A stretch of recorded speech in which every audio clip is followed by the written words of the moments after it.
Amados hermanos, hacia la madurez en Cristo ha sido un tema extraordinario, un tema que se ha extendido por casi 2 meses debido a la importancia a la importancia radical que tiene para la vida del discípulo y del creyente en Cristo Jesús.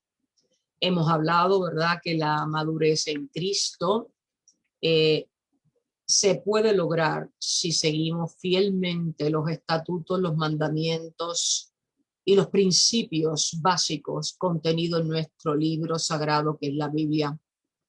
A través de su poderosa palabra y con la guianza del Espíritu Santo, Dios nos revela a cada uno de nosotros, amado hermano, usted, a mí, a todos los hijos del amado y el eterno Padre.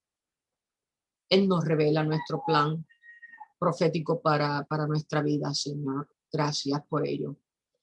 Y hemos hablado de que hay unos hábitos que deben ser ejecutados intencionalmente con conocimiento de causa, y esos hábitos nos ayudan a madurar en la fe. Así como el niño tiene que crecer y pasar varias etapas, así en la vida del creyente tenemos que andar de etapa en etapa, madurando, y en el gozo que implica ese proceso. Los hábitos de los cuales habíamos hablado, y rápidamente paso sobre ellos, ya ustedes lo tienen copiado en sus libretas de apuntes, los hemos repasado constantemente, pero el buen hábito es también la repetición hasta que nos apropiamos de ello. Decíamos que lo primero y fundamental era la vida en oración, tener fe, amados hermanos, como segundo hábito, la lectura de la palabra, guiada por el Espíritu Santo. Oremos primero para que Dios sea guiándonos y iluminando nuestra vida, dándole confirmación a nuestro espíritu de sus verdades profundas. Obedecer a Dios, una vez conocemos de la palabra, tenemos que pasar a la obediencia, tenemos que orar con una fe absoluta de que Dios quebrante y transforme nuestras vidas, porque no podemos ser iguales. Si somos iguales, no ha habido una transformación. Hay tropiezos. Si seguimos iguales, no hay transformación. La dependencia del Espíritu Santo, quien es nuestro consolador, nuestro guía, nuestro paracleto, nuestro consejero, es el Espíritu de Dios mismo dentro de nosotros, y eso es un gozo, un privilegio, eso es nuestro escudo, eso es el sello del pacto. Dar a Dios y a otros es importante como sexto hábito, importante dar a Dios nuestros talentos, dar a Dios nuestra vida, al prójimo en servicio, en amor, en perdón. Precisamente el último hábito, el séptimo, es perdonar. El perdón es la muestra de amor más grande, y tenemos que mirar en la cruz cuando Jesús dijo: Padre, perdónalos porque no saben lo que hacen. Muchas veces nuestro prójimo nos lastima, nos traiciona, nos hiere, nos calumnia. Amados, pero ¿quién está exento de pecado? En la medida que juzguemos, seremos juzgados. Por lo tanto, desarrollemos un corazón perdonador. A veces la ignorancia es atrevida y hiere. No nos ataquemos unos a otros. No es momento de ataque, es momento de reflexión, es momento de recogimiento espiritual, es momento de ponernos la armadura de la fe. En Efesios, vayan, amados hermanos, en Efesios tenemos esa poderosa enseñanza de la armadura de Dios. Hablábamos también, ¿verdad?, que una vez estamos renovados en el espíritu de nuestra mente, vestido del nuevo hombre, simbólicamente, ¿verdad?, vestido porque somos transformados, creados según Dios en la justicia y la santidad de la verdad. No son mis palabras, amados hermanos, es verdad bíblica en Efesios 4:23, que fue base de esta elección hacia la madurez en Cristo. Hablábamos también de cómo, verdad, Dios nos da salvación, y en 3 tiempos: la salvación en el pasado, que fue a través de la justificación por los méritos exclusivos de Jesucristo, quien es nuestro Redentor y Salvador. No por lo que yo hago seré salvo, sino por los méritos de Jesucristo como dádiva a toda la humanidad que lo acepta, que cree en Él, que deposita su fe y su esperanza en su segunda venida. La santificación, que es el momento presente en el cual estamos siendo procesados, donde se santifican todos nuestros sentidos, nuestro cuerpo, nuestra alma, nuestro corazón, para que el Espíritu sea uno con Cristo en la comunión de la oración y en la comunión de nuestra intimidad con Él. Y la glorificación, que será en el tiempo futuro, sea que estemos muertos o que Dios nos llame a su presencia, o en el juicio, cuando venga Jesús a instaurar su reino, tendremos la glorificación, esa vida eterna junto a Él, donde ya no habrá más llanto ni dolor.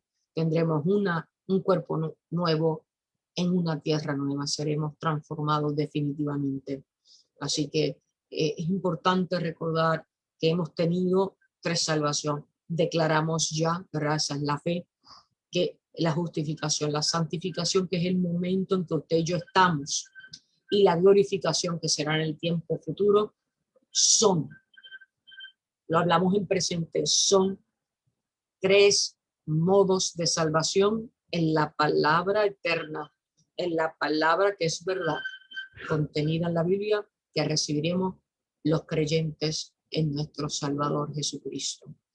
Hemos hablado también, amados hermanos, de cómo es importante, ¿verdad?, que en Efesios 2, 8, 9 hay una advertencia que no debemos olvidar, porque por gracia sois salvos por medio de la fe, y no por vosotros, pues la fe es un don de Dios, no por obras, para que nadie se gloríe.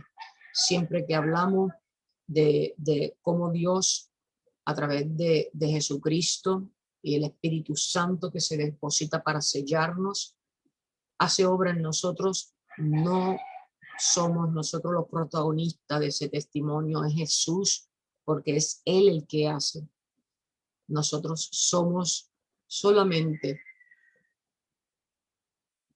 seguidores, amantes del Dios Altísimo. No podemos gloriarnos, amados hermanos, porque no somos diferentes a los demás. La diferencia la hace en que somos pecadores arrepentidos. Nunca podemos ni debemos, se opone a la palabra, desarrollar altivez, desarrollar arrogancia, porque eso no le agrada a Dios y no es lo que Él nos demanda en su santa palabra.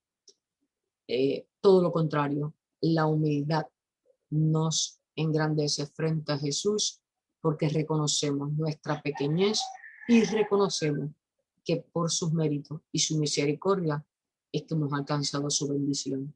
Así que es importante que mientras más maduramos en la fe, reconozcamos que dependemos de Él, dependemos de su infinito amor, y que estamos anclados en la roca fuerte de nuestra salvación, que es Cristo Jesús. Hablamos de otros temas, ¿verdad?, que son importantes también, señales de madurez cristiana.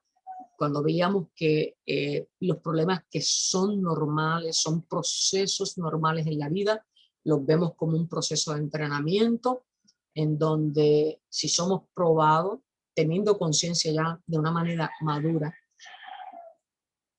todo problema, toda circunstancia nos debe llevar a desarrollar fe. Porque grande no es el problema, grande es el Dios de la victoria quien nos sostiene. Por lo tanto, había hecho un llamado a que veamos las cosas en la justa perspectiva. Nada en la vida es grande, amados hermanos, porque grande, todopoderoso, es el Dios de los ejércitos. Hablábamos de que cuando oremos, aprendamos a orar, identifiquemos ese tipo de oración que nos lleva al altar de la gloria. Y es importante, ¿verdad?, reconocer que tenemos diferentes momentos e instancias en que oramos por gratitud, por intercesión, oramos por necesidad, oramos por quebrantamiento, o adoramos a Dios a través de la oración. Aprendamos, ¿verdad?, que hay muchos tipos de oración, pero la que Dios quiere es la que emana de un corazón sincero. No hay oraciones modelo, excepto el Padre Nuestro. Hablábamos en clases pasadas y explicamos cada una de las partes del Padre Nuestro, repáselo. Es la oración modelo dada por Jesús a sus discípulos cuando ellos le preguntan, ¿y cómo oramos?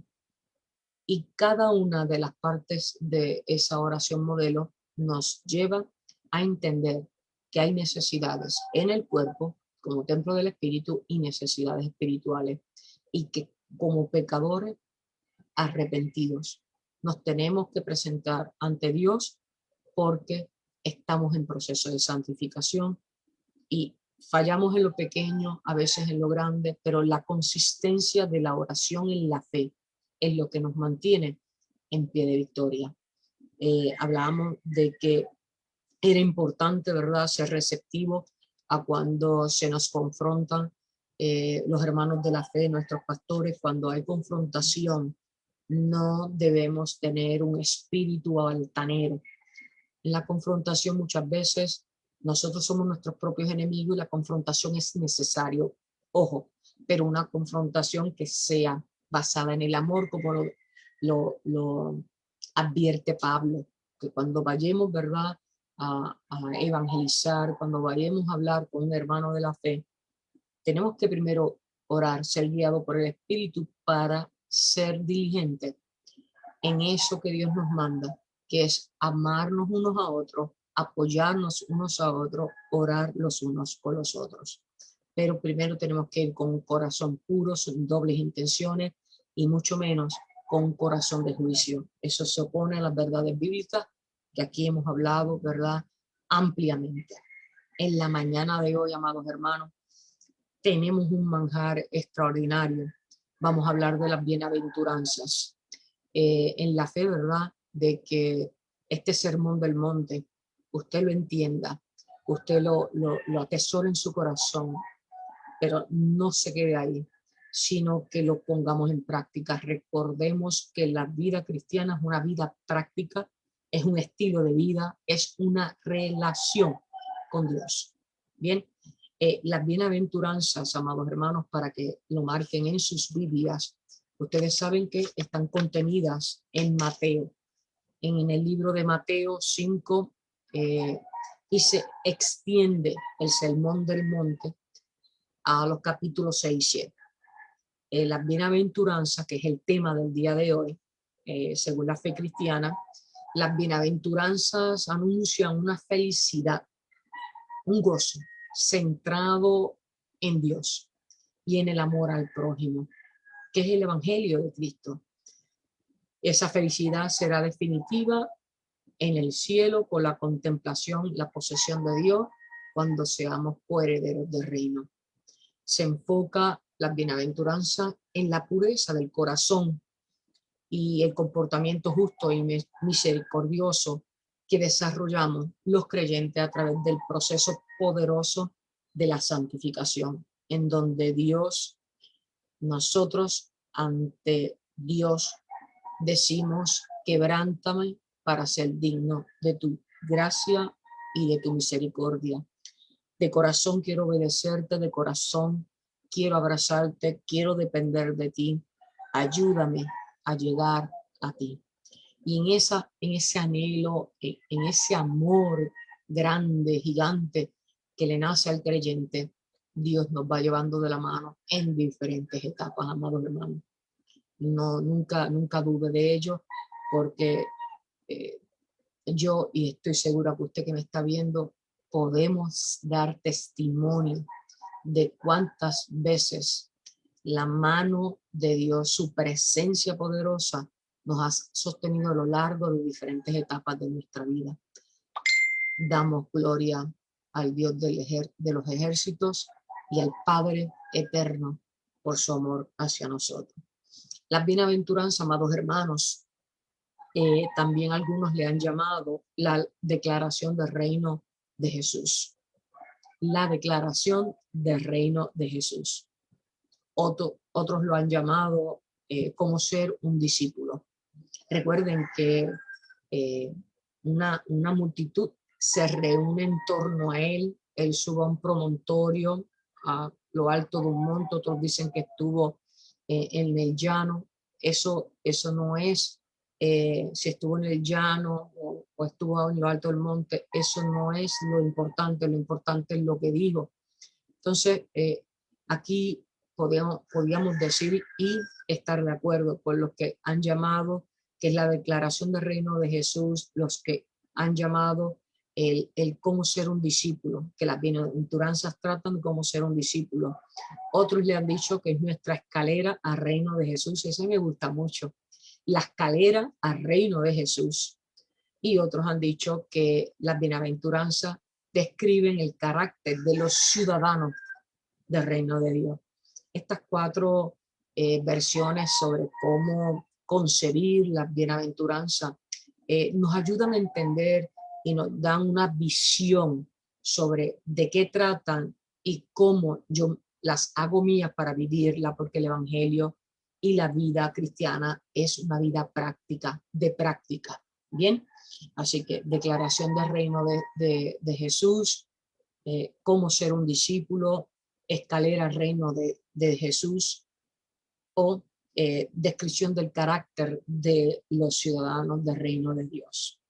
Las bienaventuranzas, Mateo 5, en adelante, o el sermón del monte, ¿verdad? Está bajo el título El sermón del monte, dos puntitos, las bienaventuranzas. ¿Qué es una bienaventuranza? Es una palabra compuesta de algo que es bueno, bien, de bondad, carácter bondadoso, carácter que se opone a la maldad.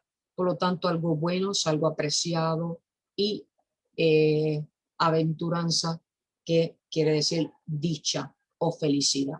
Pues una buena felicidad.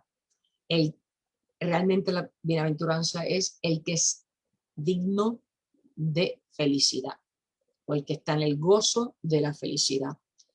Ojo, el mundo define la felicidad como ausencia de dolor y un placer eterno.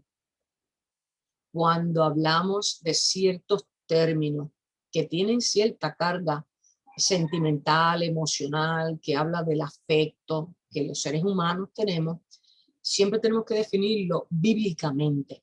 La bienaventuranza es la dicha en lo que será el reino de Dios, el gozo dentro del reino de Dios. Porque si lo definimos como el mundo define felicidad, pues no la entenderíamos. El mundo define felicidad de acuerdo a intereses de estructura de poder, como es el cine, como es la industria de la música, como son corrientes que venden conceptos de felicidad, donde el ser humano es un semidios y toda esa cosa, ¿verdad? Que no en nada edifica la vida y que es totalmente falso, porque parte de vivir es sufrir. Eclesiastés 3, tenemos, todo tiene su tiempo y hay tiempo también para sufrir. Pero cuando estamos en Cristo, las circunstancias no definen mi felicidad, porque mi gozo está en la esperanza de ver, ¿verdad?, la presencia de Jesús y morar con Él en las mansiones celestiales. Por ello es que tenemos que tener madurez espiritual. Bien, las bienaventuranzas son quizás del todo conocidas, pero la pregunta es, ¿son del todo comprendidas? Y es por ello que estamos próximos a terminar este capítulo, si así el favor de Dios hoy lo permite, si no lo continuaremos la próxima semana. Pero vamos a la bienaventuranza, Mateo 5, el Evangelio según San Mateo, capítulo 5. Debo también decirle que la lectura paralela, donde se repite parte de este sermón, en donde se alude, se hace referencia, en el Evangelio según San Lucas, capítulo 6, versículos del 20 al 23. En Lucas, capítulo 6, versículos del 20 al 23. Nosotros hemos tomado del Evangelio según San Mateo, el capítulo 5, las bienaventuranzas. Bien, entonces, déjeme, perdóneme, pero es que tengo que bajar acá. No silencié el celular. Ya está silenciado, porque cuando estamos, ¿verdad?, ante la presencia de Dios. Lo importante es que estemos totalmente enfocados. Bien, viendo, leemos en el nombre del Dios Trino. Bien, leemos en el nombre del Dios Trino. Viendo la multitud, subió al monte y sentándose, vinieron a él sus discípulos.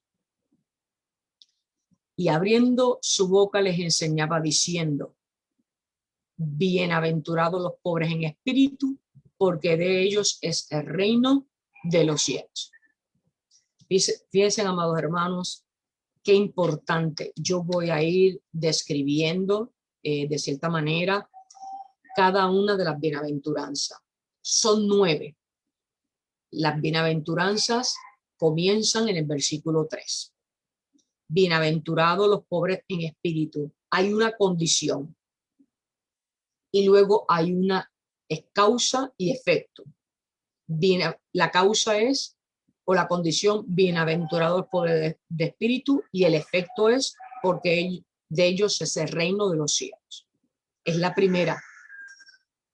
Se va a repetir la palabra bienaventurado en los subsiguientes versículos.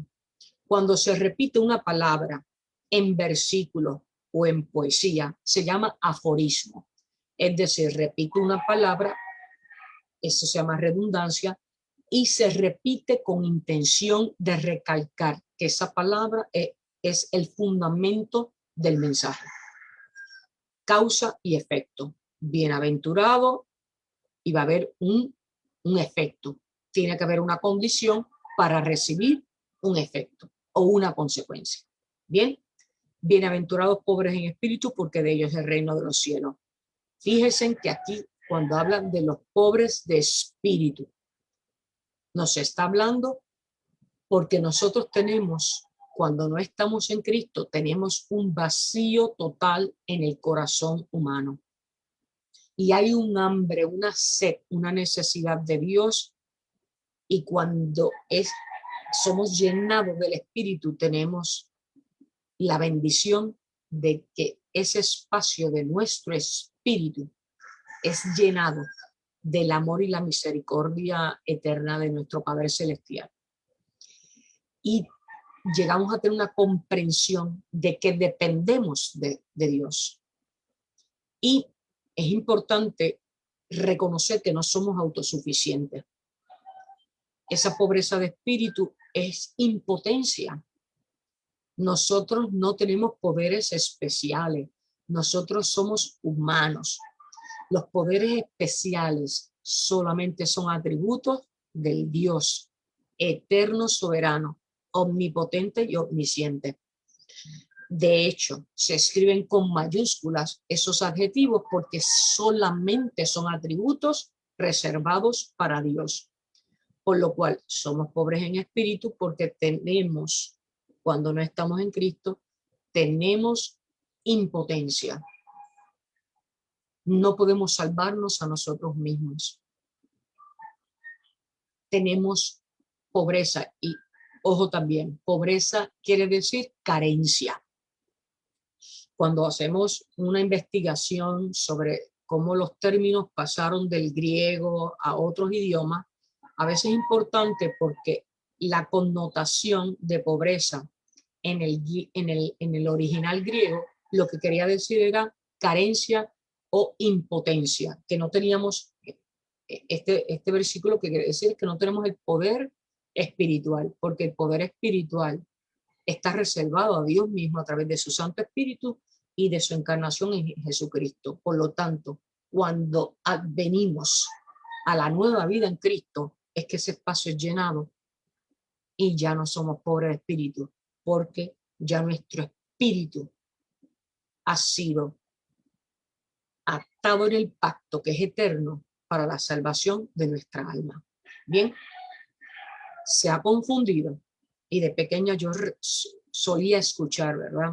Bienaventurados los pobres porque de ellos es el reino de los cielos. Andemos con cuidado, porque no habla aquí, no es verdad bíblica, amados hermanos. Estamos en Mateo 5 y es pobre de espíritu, y le estoy explicando que es en la naturaleza del hombre como ser trino, porque nosotros somos cuerpo físico que responde a unas necesidades físicas y que cuando venimos a Cristo es el templo del Espíritu.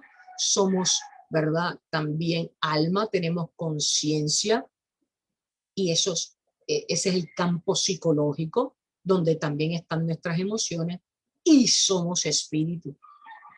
El soplo de vida a través del espíritu que nos fue dado y poco se habla de que como seres trinos tenemos necesidades en esas tres áreas. Y aquí específicamente en las bienaventuranzas se está hablando de esa necesidad del espíritu y de ser llenada por el espíritu de Dios. No habla de pobreza material. Y yo solía escuchar de pequeña, ¿verdad? Bienaventurados los pobres porque de ellos es el reino de los cielos. Y bíblicamente está incorrecto porque es pobreza, ¿verdad? Pobres en espíritu y es impotencia, ¿verdad? Porque no nos podemos salvar a nosotros mismos, porque hay un vacío que se llena cuando abrazamos a Jesucristo como nuestro único y suficiente Salvador. Y ahí el espíritu confirma nuestro espíritu de que somos hijos de Dios y de que hay un Dios que es nuestro Padre Celestial, nuestro Creador. Bien, en el cuarto versículo sigue la segunda bienaventuranza. Bienaventurados los que lloran, porque ellos recibirán la tierra por heredad. Es porque ellos recibirán consolación, perdónenme. El versículo cuarto, que es la segunda bienaventuranza, bienaventurados los que lloran, porque ellos recibirán consolación. ¿Quiénes son los que lloran? Son los que se afligen en el espíritu porque tenemos conciencia del pecado. Los que nos afligimos por la inmoralidad, porque llamamos a lo malo malo y no lo llamamos bueno. Y porque sabemos que en el reino del mundo las legiones demoníacas existen y atacan. Y por lo tanto tenemos ese sufrimiento, de cierta manera, que nos oprime y nos lleva por eso, presentarnos al altar de la gloria, pidiendo misericordia y los dones del Espíritu para poder vencer las luchas, ¿verdad? Que no contra carne, sino contra potestades. Y por lo tanto, los que lloramos, seremos consolados a recibir del Padre justicia, paz y gozo en el Espíritu Santo. Recuerden que el fruto del Espíritu, el amor, el gozo y la paz, solamente las da Dios. Los dones del Espíritu son de Dios y en nuestra relación con Él recibimos siempre amor, gozo y paz. Por lo tanto, los que lloran tienen que saber que el llorar nos lleva al altar de la gloria a través de los dones del Espíritu y recibiremos el amor, el gozo y la paz prometido en su palabra. La tercera bienaventuranza está en el versículo 5. Bienaventurados los mansos, porque ellos recibirán la tierra por heredad. ¿A qué se refiere aquí al mansedumbre? Son los de humilde corazón.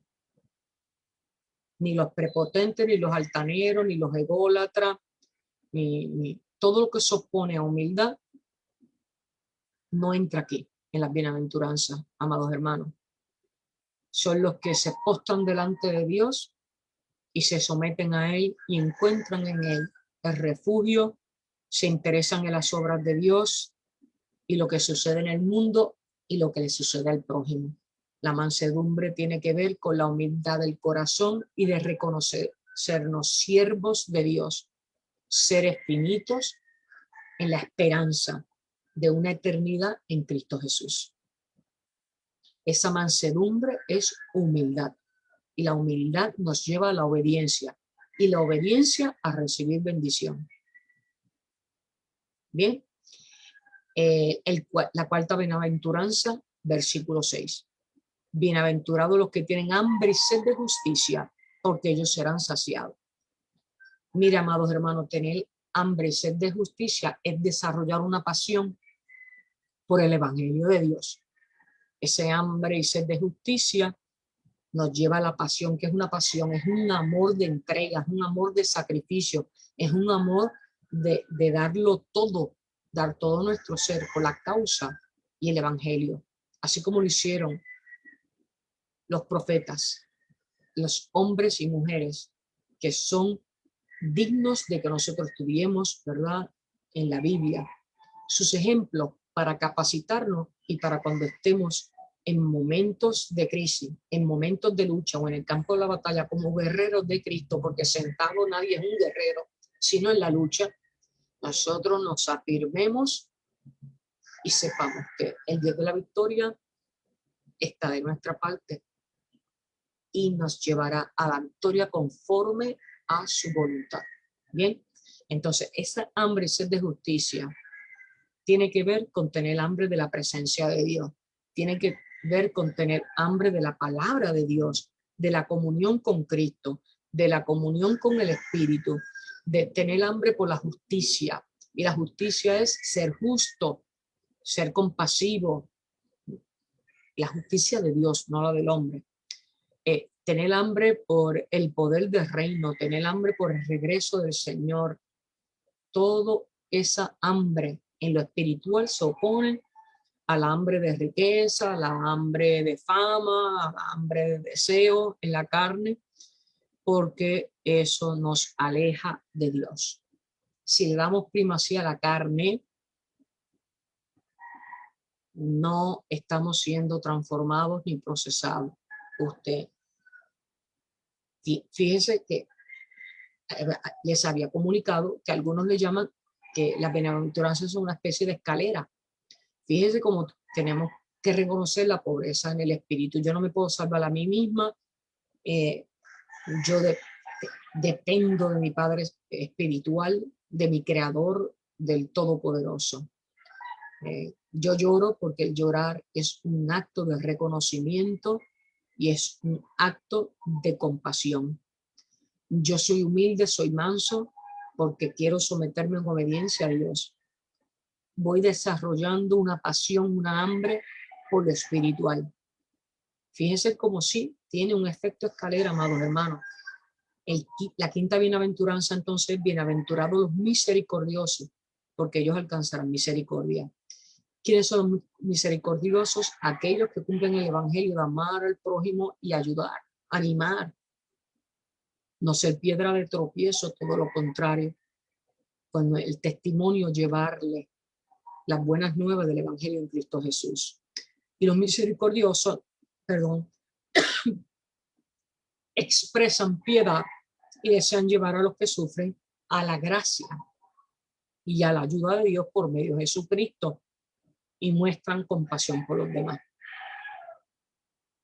Reconocemos que tenemos pobreza de espíritu, impotencia, un vacío, lloramos, tenemos mansedumbre, humildad, tenemos hambre y sed, pasión por el evangelio, pasión por la palabra, pasión por Dios. Desarrollamos compasión, misericordia para cumplir el mandato divino. Amar a tu prójimo como a ti mismo implica perdonar. Y luego la sexta bienaventuranza, bienaventurados los de limpio corazón, porque ellos verán a Dios. Promesa. Los liberados, los de limpio corazón, ¿quiénes son? Son los liberados del pecado por la gracia de Dios. Y ahora se esfuerzan por agradar y glorificar a Dios a través de ese proceso que hemos hablado, que es la santificación, y en su corazón, que incluye la mente, la voluntad y las emociones, están en armonía con Dios. En su corazón, los de limpio corazón, en su corazón han sido transformados y ahora en su mente, en su voluntad y en sus emociones están en armonía con Dios. Verán a Dios significa ser hijo y morar en su presencia ahora, en el proceso de santificación y en la glorificación, que es el tiempo futuro, cuando moremos junto a Cristo en la instauración de su reino. La séptima bienaventuranza, bienaventurados los pacificadores, porque ellos serán llamados hijos de Dios. Esto es bien importante, porque los pacificadores imitan al gran pacificador que fue Dios encarnado a través de su Hijo Jesucristo, quien a través de su acto sacrificial unió con su muerte y resurrección a judíos y a gentiles. Y eso nos lleva a que usted y yo somos salvos por esa gracia divina. Por lo tanto, cuando hemos sido reconciliados con Dios, hecho la paz con Él mediante la cruz,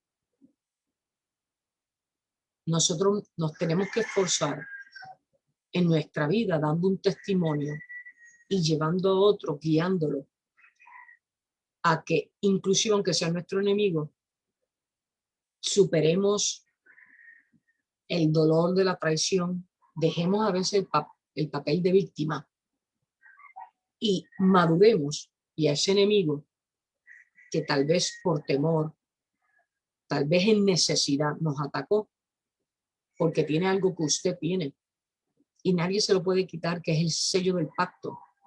Pues tenemos que madurar y dejar ese sentimiento infantil de que me hirió y estoy enojado y no le vuelvo a hablar y es mi enemigo. Esa palabra en la voz de un creyente se opone a lo que dice el Evangelio.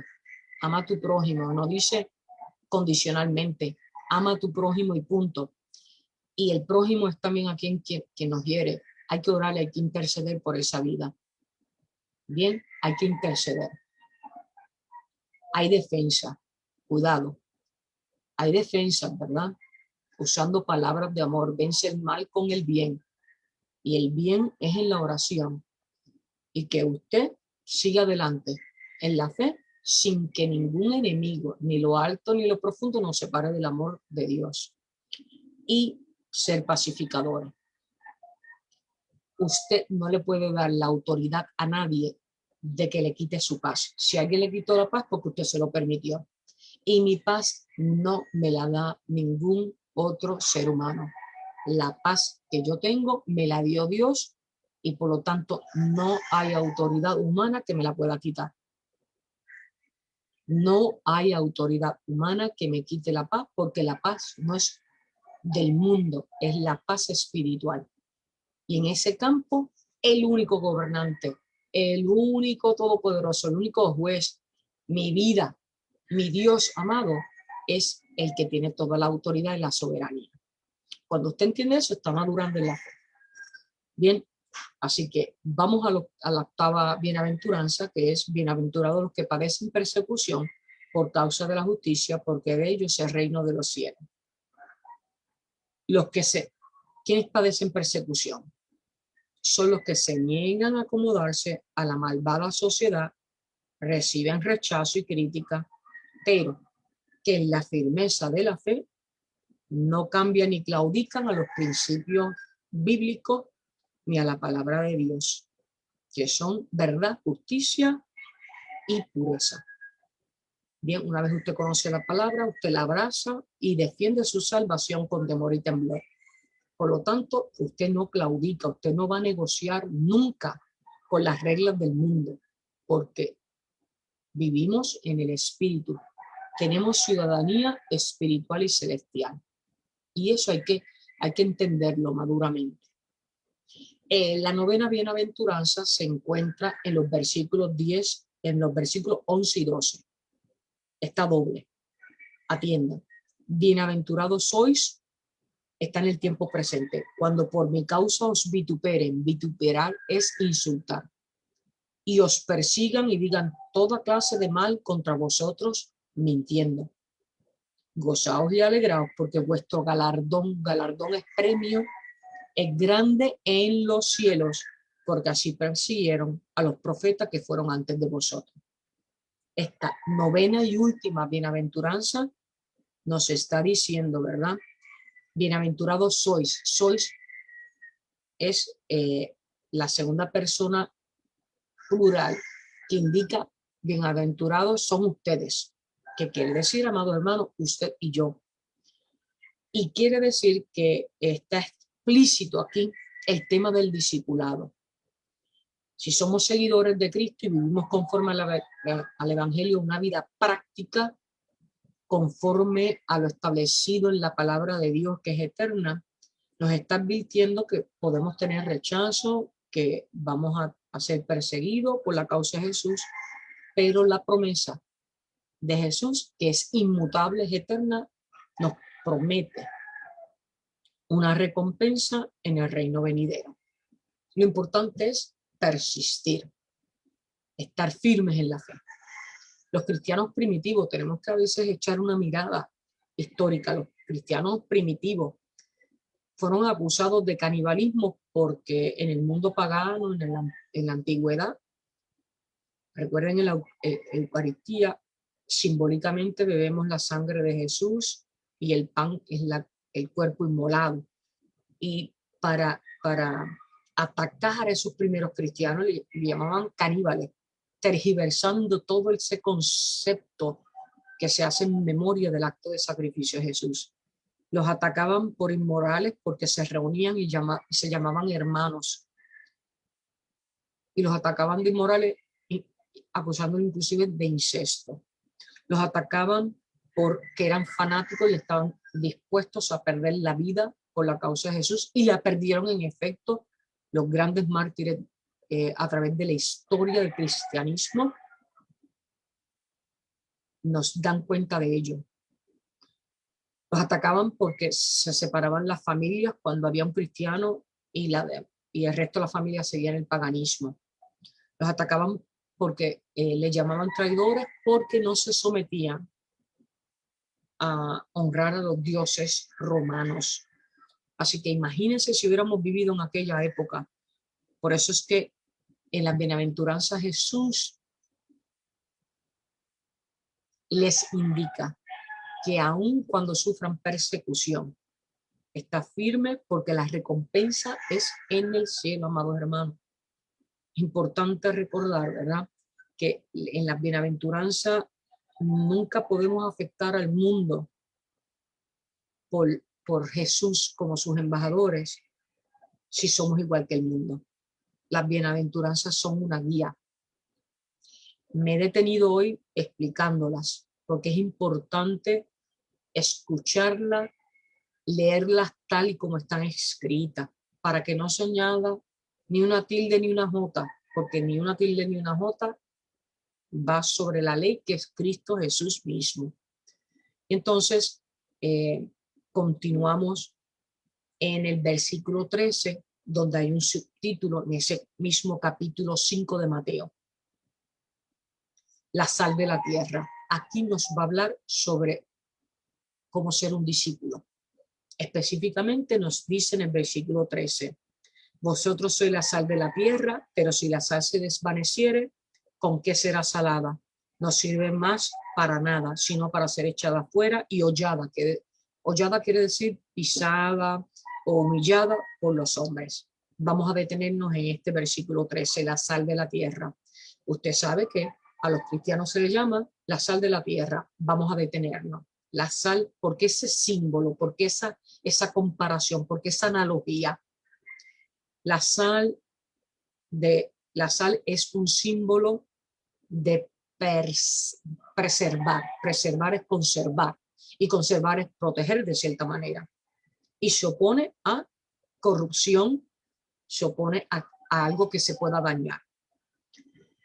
La sal, usted y yo sabemos que es usada para sazonar, para preservar alimentos, pero es importante que en la antigüedad tenía un valor mucho más grande.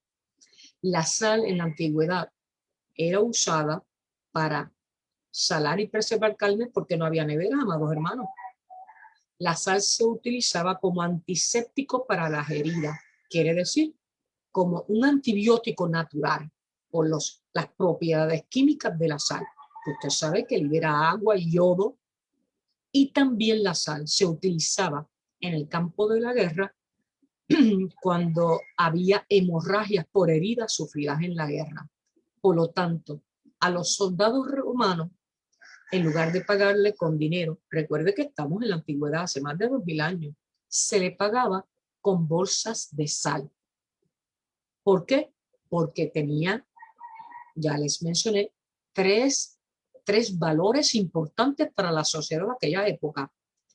Y ellos cambiaban, ¿verdad? Bolsitas de sal por otros productos. Era la moneda de intercambio. ¿Por qué se pagaba así a los salarios? ¿Por qué se pagaba con sal? Era el salario. De ahí viene, se deriva la palabra salario que conservamos hoy día. El salario es el pago por un trabajo. Pero en el concepto antiguo, ¿verdad? Le estoy dando un poco de historia interesante. Salario viene de sal, porque la sal era el pago, la retribución que se le daba a los soldados romanos, porque la sal servía para preservar, conservar el alimento, servía para como antiséptico o antibiótico natural por las propiedades químicas de la sal, y servía también para detener hemorragia en caso de alguna herida en el campo de la batalla. Así que fíjense qué importante. Y como esa era la apreciación de la época, recordemos que también en el momento en que se está dando el Sermón del Monte, Jesús usa ese símbolo para llamarnos a nosotros sal de la tierra. ¿Por qué? Porque nosotros tenemos que ser los que preservemos nuestra esencia como hijos de Dios, la defendamos, la conservamos y a la misma vez ayudar a los demás a obtenerla a través del testimonio y a través del evangelismo y del discipulado. Así que hay un llamado aquí de ser sal de la tierra para preservar, para ayudar al quebrantado, al que está herido. Fíjense qué importante. Luego, la luz del mundo, nos llama la luz del mundo en el versículo 14. Vosotros sois la luz del mundo, una ciudad asentada, quiere decir establecida sobre un monte, no se puede esconder. Es bien importante este versículo 14 porque la luz ilumina, se opone a las tinieblas, y lo que está en tinieblas está en oscuridad, en misterio. Y la luz del mundo, que es Cristo Jesús, vino a indicarnos el camino para reconciliarnos y redimirnos con el Padre. Fíjense que en Juan 1:4, en el Evangelio según San Juan, capítulo 1 al 4, nos dice: en él estaba la vida, y la vida era la luz de los hombres. Cuando habla, ¿verdad?, de nuestro amado Señor Jesucristo. En él estaba la vida, y la vida era la luz de los hombres. Por lo tanto, esa luz espiritual nos llama a que nosotros tenemos que tener una experiencia con lo divino, con lo espiritual, y que se va a manifestar en nuestra vida en paz, amor, felicidad, armonía. Ese amor, gozo y paz que son parte del fruto del Espíritu en nuestra relación con Dios. Tenemos que iluminar al mundo, iluminar nuestra vida, abrazando a Jesucristo como nuestro Señor y Salvador. Y es importante porque esto no es individual. La luz del mundo es la iglesia, porque dice en el versículo 14, vosotros sois la luz del mundo. Quiere decir todo el cuerpo de Cristo, que somos usted y yo. Y una ciudad asentada, quiere decir unidos todos como la iglesia, como el cuerpo de Cristo. Una iglesia, una ciudad asentada, que podríamos decir que equivale a la iglesia, a todos unidos como un cuerpo, no se puede esconder.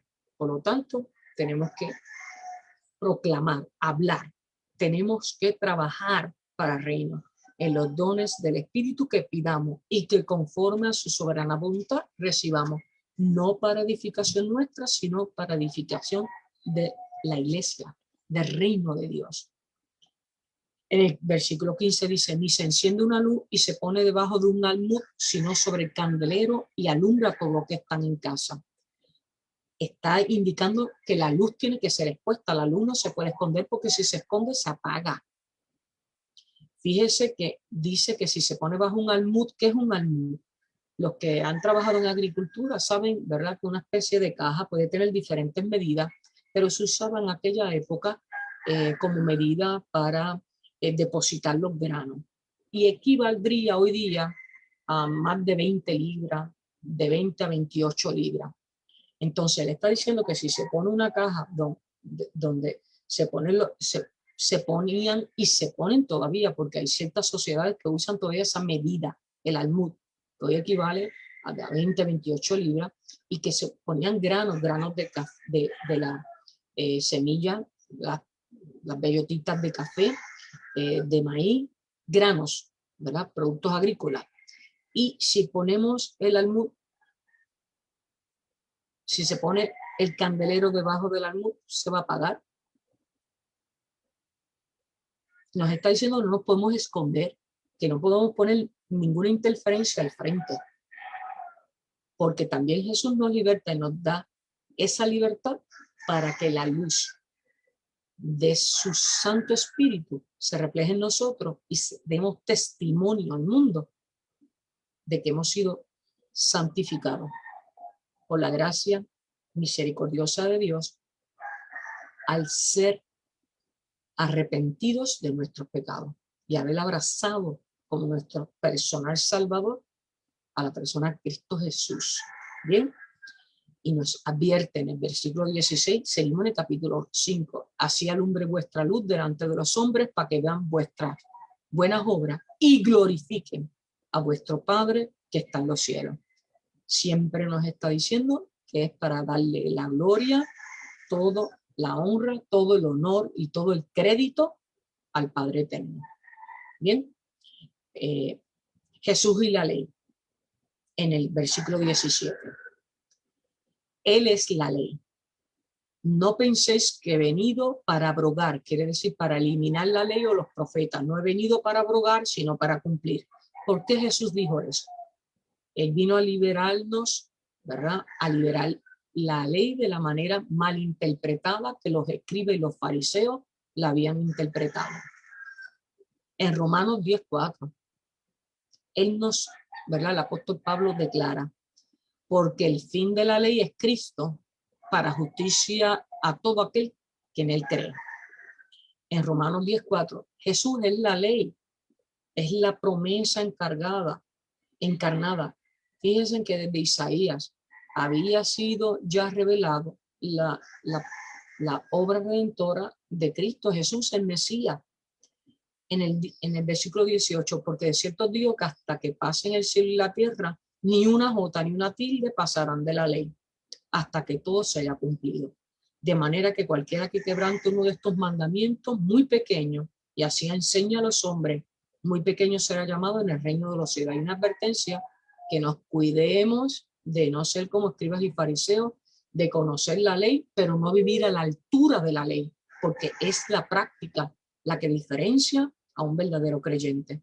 Mas cualquiera que lo haga y lo enseñe, que tenga concordancia, armonía entre lo que dice y cómo vive, este será llamado grande en el reino de los cielos, porque los mandamientos son para cumplirlos, para obedecerlo, amados hermanos. No es para conocerlo, es para conocerlo y obedecerlos. Porque os digo que si vuestra justicia no fuera mayor que los escribas y los fariseos, no entraré en el reino de los cielos.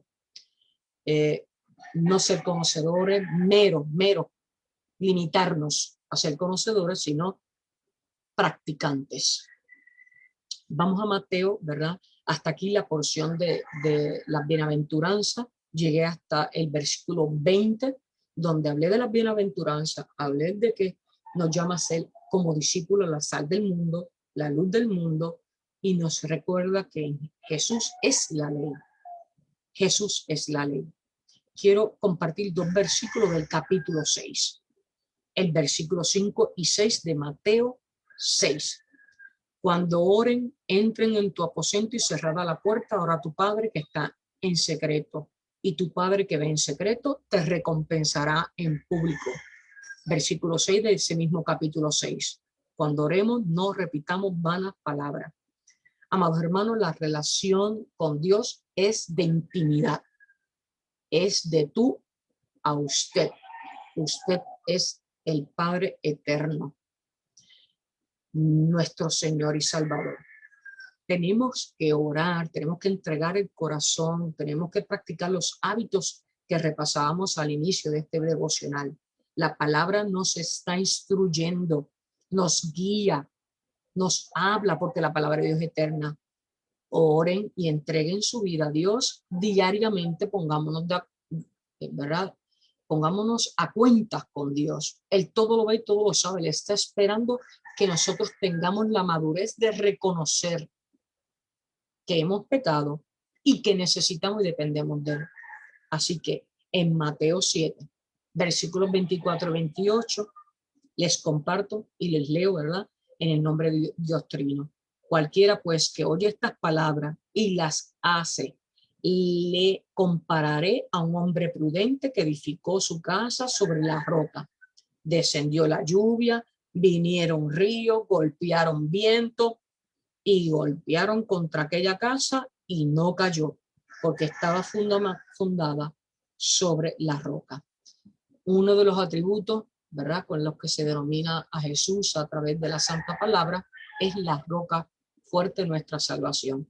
¿Sobre qué está fundada tu vida? La casa es nuestro cuerpo, nuestro ser. Tu vida, mi vida, está fundamentada ¿sobre qué? La respuesta la tenemos que dar en lo privado y exponerla con sinceridad en público. Y debe estar fundamentada, amados hermanos, en la roca fuerte de nuestra salvación, que es en Cristo Jesús. Madurar hacia Cristo implica conocer su palabra, ser la nuestra, vivirla de día a día en una pasión, en una hambre insaciable de su presencia y de su palabra eterna, que es nuestra vida toda. Porque en nuestro espíritu nos tenemos que ir preparando para el momento en que ya no estemos en el mundo, porque habremos muerto, que eso es una certeza, todos vamos a morir, pero ¿cómo habremos de morir? La respuesta debe ser, amados hermanos, muriendo en la esperanza de la salvación en Cristo Jesús, y que por su misericordia y su gracia podamos recibir el galardón de la vida eterna para juntamente con él compartir un cielo nuevo, un cuerpo nuevo, en la gloria eterna de nuestro amado Cristo Jesús. Oramos. Señor, gracias, gracias, gracias. Nuestra alma te alaba, nuestro gozo está en tu presencia, nuestro amor, gozo y paz los recibimos de ti, Padre Celestial, con una gratitud y una alegría y un gozo que llena a plenitud nuestra vida. Dependemos de ti. Te damos gracias por el Espíritu Santo que confirma nuestro espíritu, de tu inmensa gloria y de tu amor eterno y perfecto hacia nosotros. Te pido, Padre amado, que todos los hermanos de la fe que están con hambre y pasión de ti puedan recibir los dones del Espíritu conforme a tu santa y divina voluntad, para que edifiquen tu reino, Padre amado, y sigan añadiéndose tus hijos en la salvación de sus almas. Te pido, Padre amado, que tú te quedes con nosotros y que podamos tener santificado nuestro sentido para poder ser digno de tu gracia, Señor. Que cada día laves nuestro corazón para ser conforme al corazón de Cristo. Y te damos, Padre amado, la seguridad, el don de la fe, aumentado, agigantado, exponenciado, dependiendo de ti, sabiendo y descansando en tus promesas, con una sonrisa de esperanza triunfadora en la verdad de Cristo Jesús y en su victoria. Gracias, Espíritu Santo de Dios. Bendice los ministerios, bendice a los pastores y bendice a toda tu iglesia esparcida alrededor del mundo que en sana doctrina enseñan el evangelio de la reconciliación, la salvación, la redención que es en Cristo Jesús. Oramos en su poderoso nombre, quedándonos en tu presencia siempre, para que tu bendición y tu favor nos alcancen a nosotros y a toda nuestra familia, a los hermanos, a los amigos de la fe y al prójimo que también te necesita. Permite que realmente vivamos a la altura de ser la sal y la luz del mundo, para que todos lleguen a ti, a tu altar de gloria, en arrepentimiento, y tú les des, Padre amado, la bendición prometida en tu palabra de liberación, restauración, sanación y salvación, para gloria de tu Hijo amado Jesucristo. Gracias, Señor. Bendícenos. Y gracias, Padre amado. Gracias, gracias. Tuyos somos, Padre amado. Haz como tú quieras, transfórmanos, restauranos. En tu poderoso nombre oramos. Amén, amén y amén. Gloria a Dios. Gracias, amada hermana, por esta enseñanza. Gloria a Dios.